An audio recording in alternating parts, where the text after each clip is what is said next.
Sigmas Neutros, pessoal! Esse é o podcast do Geek Area, um espaço para troca de conhecimento no universo geek e tudo mais ligado à tecnologia e entretenimento. Eu sou o William Alexandre. Eu sou o Igor Marco. Eu sou Eduardo Arcoverde. Eu sou o Anderson Oliveira. Perfeito, salva de palma, maravilhoso, introdução, maravilhoso. Isso aí eu treino isso 3 vezes ao dia para dar certo. Ficou bem sonoro, gostei, bem sonoro. Não tá fazendo curso para radialista? Então, pessoal, nós estamos aqui hoje para debater sobre privacidade e as relações na internet. Quer dizer, eu nunca ouvi um termo, né, mandando nudes, porque eu sou casado. Acredito que Igor também não. Não, minha feiura não deixa, não.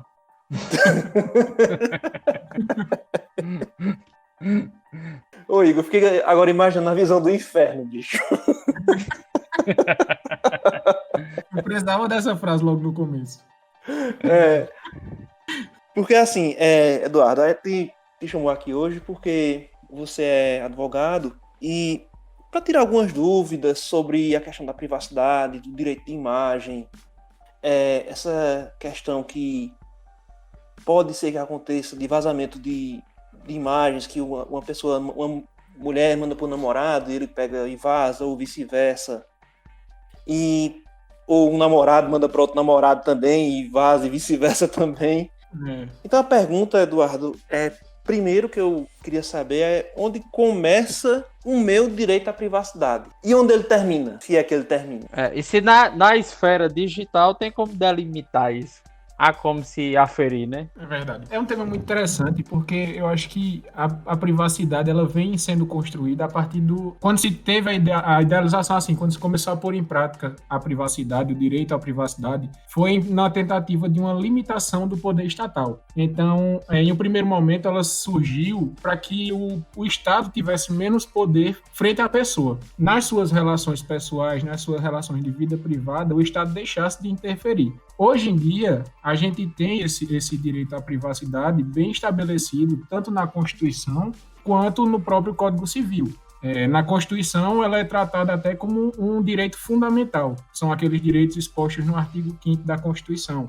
Mais especificamente, a privacidade está no 10º inciso, que diz que são invioláveis a intimidade, a vida privada, a honra e a imagem das pessoas, assegurado o direito à indenização pelo dano material ou moral decorrente da sua violação. Então, quer dizer, a gente já tem na nossa carta máxima a expressão clara de que a nossa privacidade, a nossa intimidade são invioláveis. Então, e devendo ser indenizado caso exista um dano moral ou material decorrente dessa violação. O instrumento de maior força do nosso judiciário, das nossas leis, é a nossa Constituição. Tem no Código Civil a caracterização dos direitos de personalidade, que estão estabelecidos no artigo 11º ao 21º, onde a gente podendo destacar um artigo desse, que traz essa relação também de privacidade, o próprio artigo 21, onde diz que a vida privada da pessoa natural é inviolável e o juiz, a requerimento do interessado, adotará providências necessárias para impedir ou fazer cessar ato contrário a essa norma. Então, aplicando a esse universo digital, como a gente está conversando, é um universo novo para o judiciário, vamos dizer assim, essas relações que cada vez, acho que vocês podem falar melhor do que eu isso, mas a evolução da tecnologia nas últimas décadas, ela vem numa crescente muito rápido, algo que se passou 50 anos para se descobrir, depois se passa mais 10 para se superar, depois mais 5, depois 2 anos. Hoje em dia, acho que de 6 em 6 meses a gente tem uma tecnologia nova, algo que faz com que o judiciário necessite de uma atualização dinâmica. Todo ano tem algo novo para o judiciário dar conta, para o judiciário poder observar. Então, essa vida digital, se a gente pode falar assim, ela tem também as suas proteções. Tem a Constituição da Lei de Proteção de Dados, que entrou em vigor este ano, que também é um tema muito interessante para ser abordado. E ela tem as suas limitações e ela tem as suas dificuldades do próprio judiciário de poder estabelecer essa privacidade. Juridicamente falando, ela está bem conceituada nesses dois parâmetros em um primeiro momento. Existem outros artigos no Código Penal, existem outras leis que fazem essa segurança dessa privacidade, Mas eu acho que a base da privacidade no nosso judiciário são esses 2 pontos. Uma coisa assim, o que fazer, em sua opinião, assim, o que você acha como deve ser encarado os desvios e os dribles que o Facebook, principalmente, dá na justiça brasileira? Tipo, sempre quando tem algo envolvendo vazamento de dados ou roubo de dados, alguma coisa do tipo que envolve o Facebook, WhatsApp e Instagram, né, que é tudo do Facebook, eles sempre alegam que os servidores deles ficam nos Estados Unidos e aqui eles não têm obrigação jurídica alguma de fornecer dados e tudo mais. Fazem de tudo para não contribuir com investigações e tudo mais. Você acha que há um meio de cair em cima deles? Eu achei, a meu ver, eu creio que seria assim possível. Não sei se seria possível estabelecer multa, alguma coisa. Quando pesa no bolso, o cara se mexe, né? Porque eles têm escritório comercial aqui em São Paulo, né? Porque eles sempre alegam que os dados ficam fora, né? Aí tá sob jurisdição americana, sobre a proteção das leis americanas e tudo mais. Não, mas nesse caso específico, a gente pode aplicar a lei brasileira, com certeza. Pela interpretação da lei da introdução das normas do direito brasileiro, a gente pode recorrer a essa competência extraterritorial brasileira.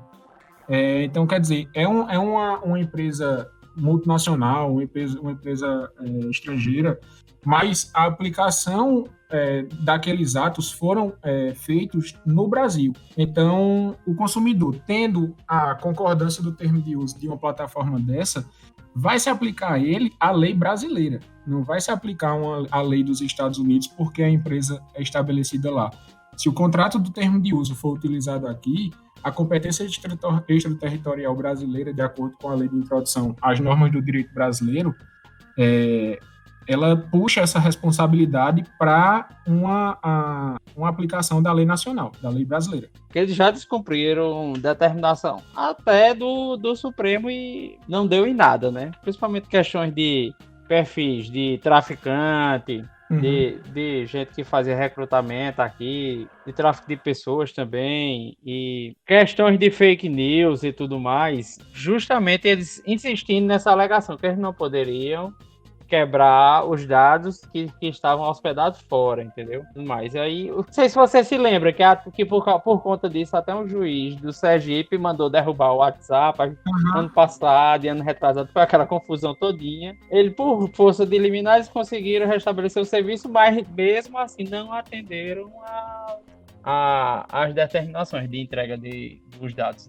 São porque, assim, tem o fato desses servidores, dessas empresas, não poderem realmente fornecer os dados dos seus usuários. Elas não podem, elas estariam indo realmente também, se você for ver só dela fornecer, estariam indo contra a lei. Agora, se existe comprovação de que aquela conta, aquele usuário daquela rede social utilizou a rede social para a prática de algum ato ilícito, aí cabe ao judiciário pedir a quebra desse sigilo e pedir esses dados. Mas, pura e simplesmente, por ser uma conta de uma pessoa que está sendo investigada, mas que diretamente aquela conta não tem nenhuma relação com o ato ilícito, eu não sei se cabe realmente essa quebra de sigilo, entendeu? Da conta do usuário. Porque não é o fato dele ter a conta que vai poder fazer com que a conta dele seja aberta e mostrada tudo. Agora, se aquela conta tem provas de que ela foi usada para algum ato ilícito, aí a justiça tem o total dever de pedir que seja mostrado o que é que ocorreu.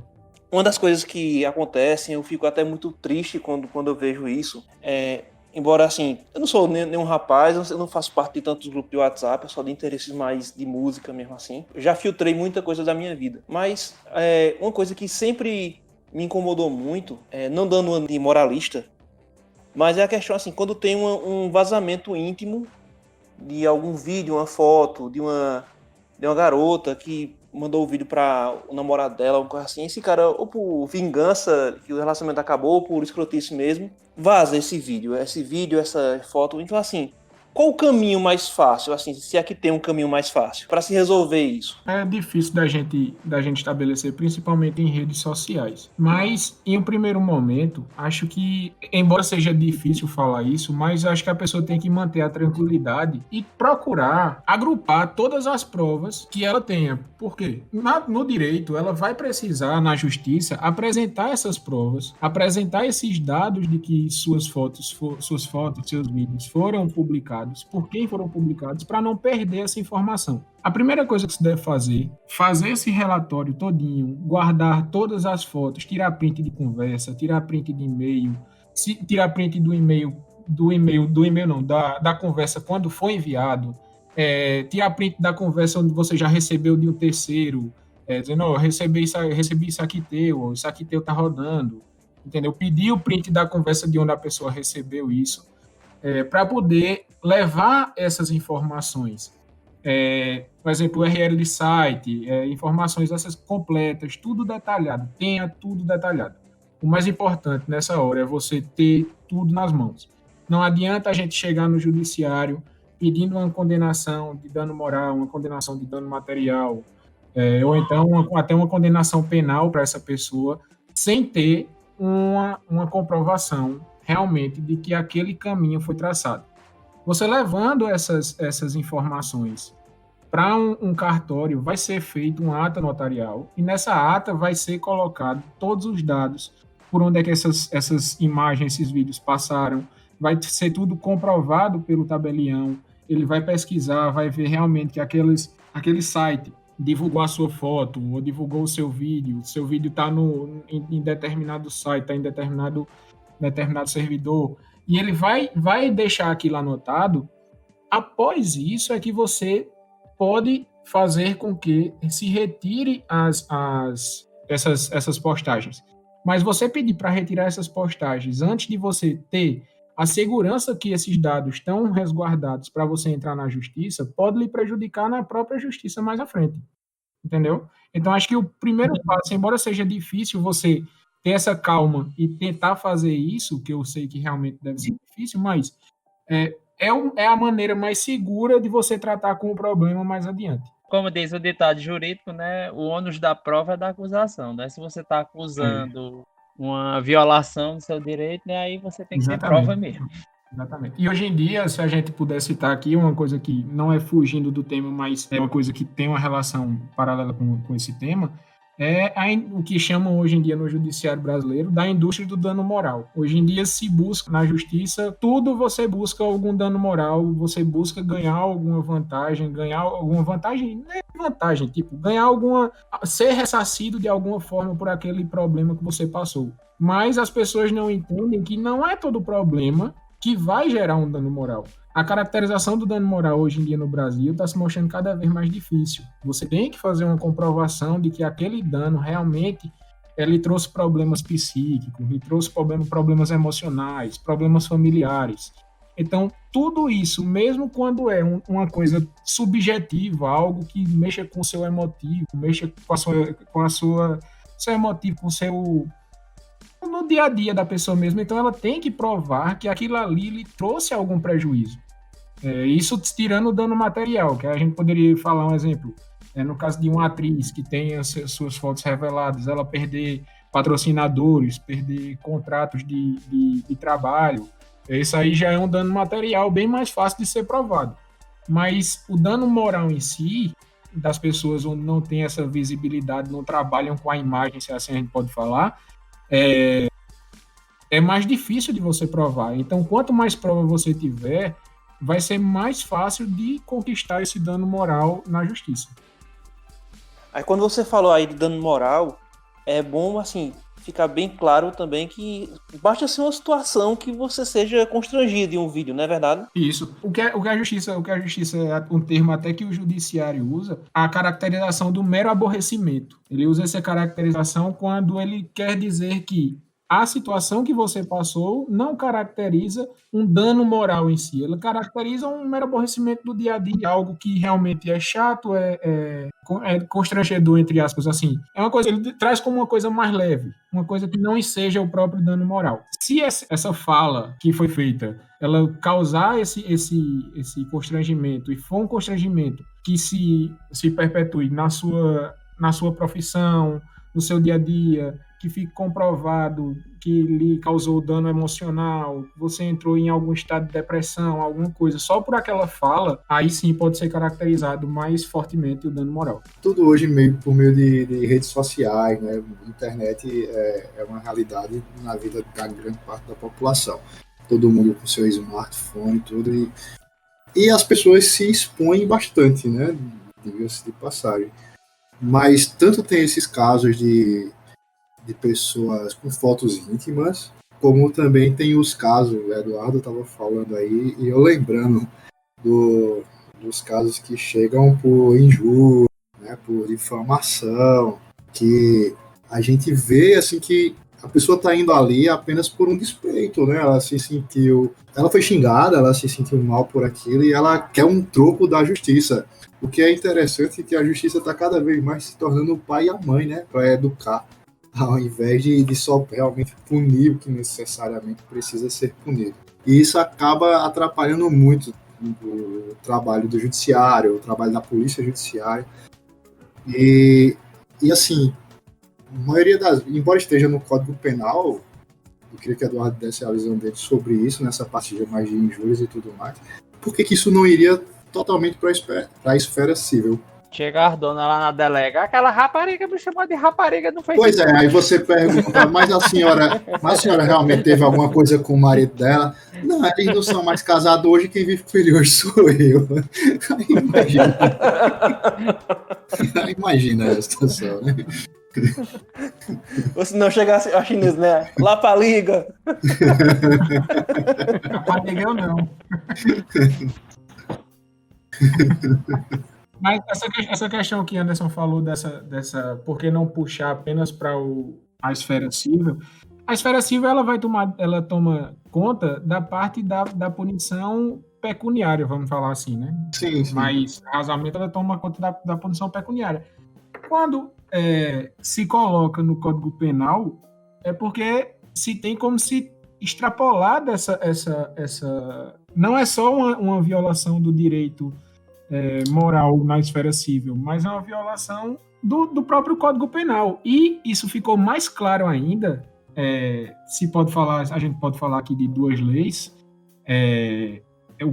uma sendo o Código Penal e a outra lei Carolina Dickmann, né, da coisa aqui no caso dela, que são voltadas mais para a esfera penal.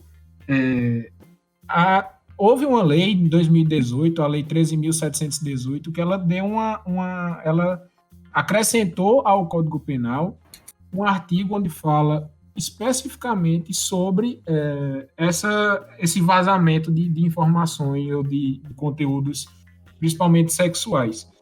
E ela traz uma pena de reclusão de 1 a 5 anos, se o fato não constituir um crime mais grave. Então, o que a gente tem que fazer uma diferença tem a diferença do aspecto civil para o aspecto penal, e dentro dessas duas leis, a gente tem que ver que uma é o fato de você, como diz o próprio artigo, oferecer, trocar, disponibilizar, transmitir, vender, expor à venda, distribuir, publicar ou divulgar por qualquer meio. Então, qualquer ato desse que você praticar, você vai estar cometendo esse crime. Isso é o que está ligado ao Código Penal. Na lei Carolina Dickmann, o que foi protegido é o fato de, caso ocorra um hackeamento do seu computador, passou a assegurar às vítimas a possibilidade de o criminoso ser preso em caso de hackeamento do computador, celular e posterior vazamento das fotos e cenas. Então, quer dizer, no caso os casos mais comuns que nós vemos são casos de relacionamentos, casos de namorado, namorada, que divulga essas imagens, esses vídeos. Então, nesse caso, vai estar caracterizado no Código Penal, nesse artigo 218C do Código Penal.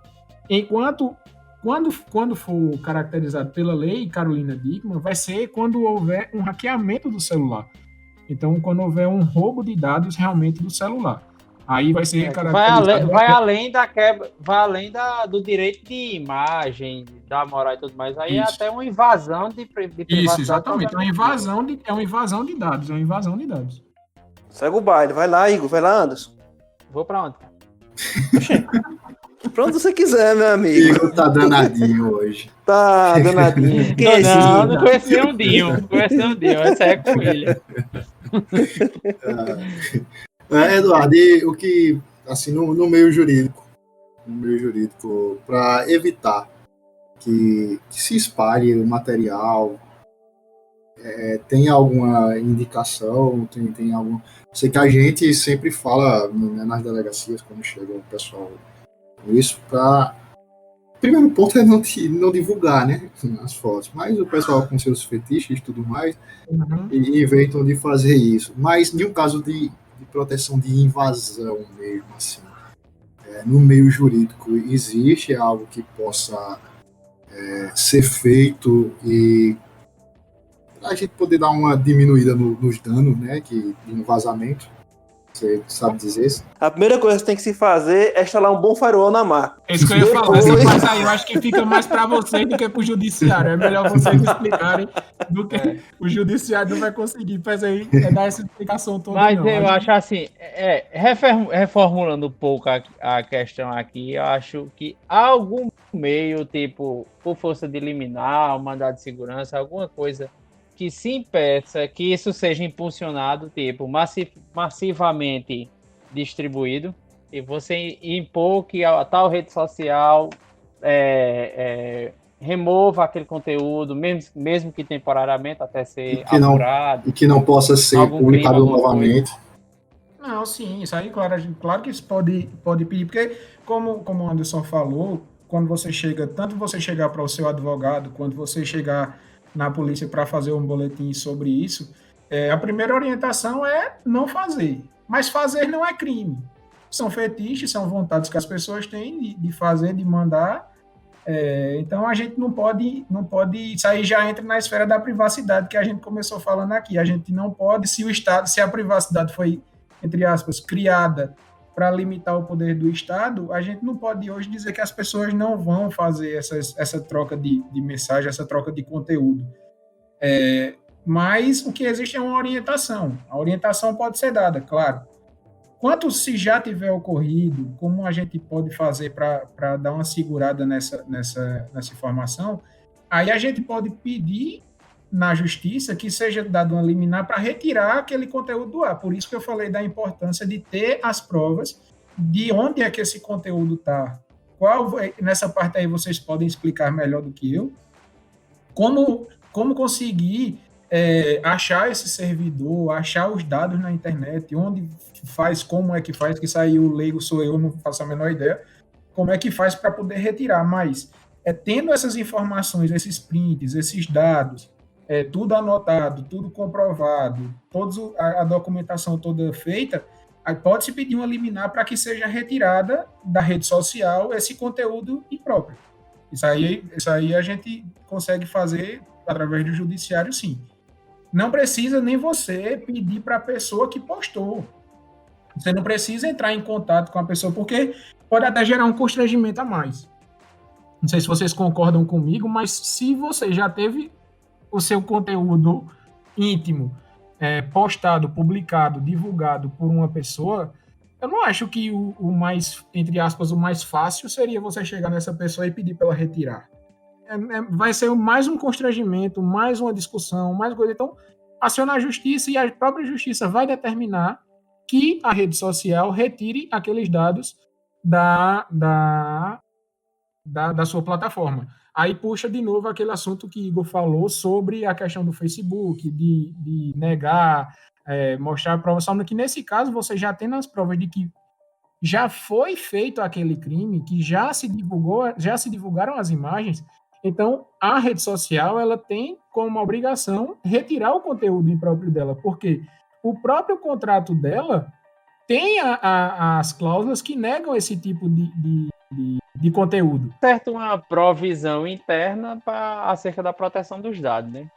Assim, meio que os dados estão nas plataformas, mas não deixa de ser seu, né? Porque é a sua imagem que tá lá, né? Uma rede social dessa, você não tem a relação direta com ela. Você vai assinar com os termos com que ela fornece, entendeu? Então, ela, nos próprios termos dela, já tem essas cláusulas onde mostram que esses conteúdos não podem ser divulgados na sua rede, porque ela sabe também o problema que isso pode trazer para elas.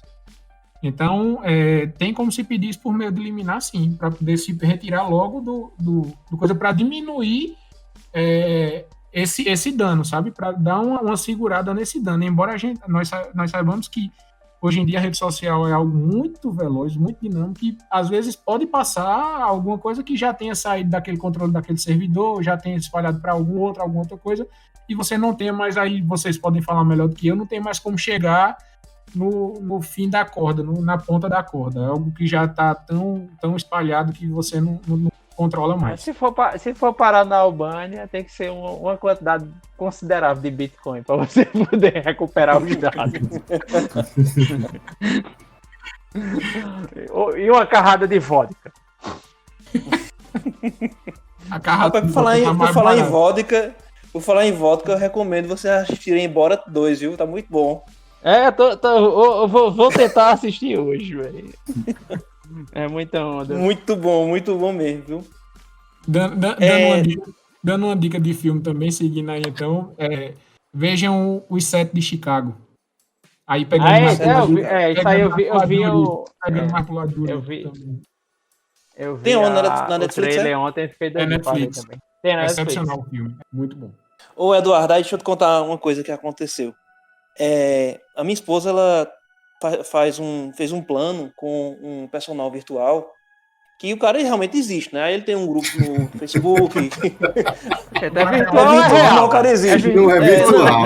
Mas o cara presta serviço numa plataforma virtual, né? Manda os treinos, aquele negócio todo e tal. Aí uma coisa que eu achei engraçada, que ela tava me contando, o cara, ele é educador físico, tudo registrado, tudo certinho. Vende o curso dele lá, tá batalhando, né? Aí ele tem a quantidade de usuários dele, aí ele descobriu que tinha um cara revendendo o curso dele, pô. O cara comprou o curso dele e tava vendendo no varejo. Esse tem de bolo. Quando você menos imagina, o curso tá em 10 vezes de R$15 no Mercado Livre. No Mercado Livre, Mas tem curso de trade no Mercado Livre. Na minha época, estudando para fazer a prova da OAB, eu fui estudar a segunda fase, fiz a segunda fase em tributário. Quando eu fui fazer o cursinho, aí o professor tinha um livro, aí indicou, obviamente, né, o livro dele, realmente um livro muito bom, eu estudo até hoje por ele, e ele disse, se eu pegar na minha sala alguém com esse livro xerocado aqui dentro, eu boto pra fora, tá ouvindo? Você dando aula sobre o curso, que você fez um livro, pedir pra galera, pedir assim, né? Indicar a galera comprar o livro e você ver na sua sala livro xerocado, aí é complicado, viu? Aí é complicado. É só a materialidade do crime. Apenas. O engraçado pra você ver que, de uma forma ou de outra, para o bem ou para o mal, as redes sociais despertou certas discussões que nunca teve aqui no Brasil. Essa questão dos termos de uso, né, das coisas, é a mesma coisa daquele certificado de garantia que vem nos produtos que você compra, né? Ninguém nunca lê. Mas a mesma coisa, vai estar lá dizendo, a gente só cobre isso aqui. O resto que não, você se vira aí. Tudo que não vai acontecer, os caras cobrem. Esses contratos de adesão são muito utilizados no direito consumidor e por isso mesmo são cada vez mais barrados assim, as suas cláusulas abusivas na justiça.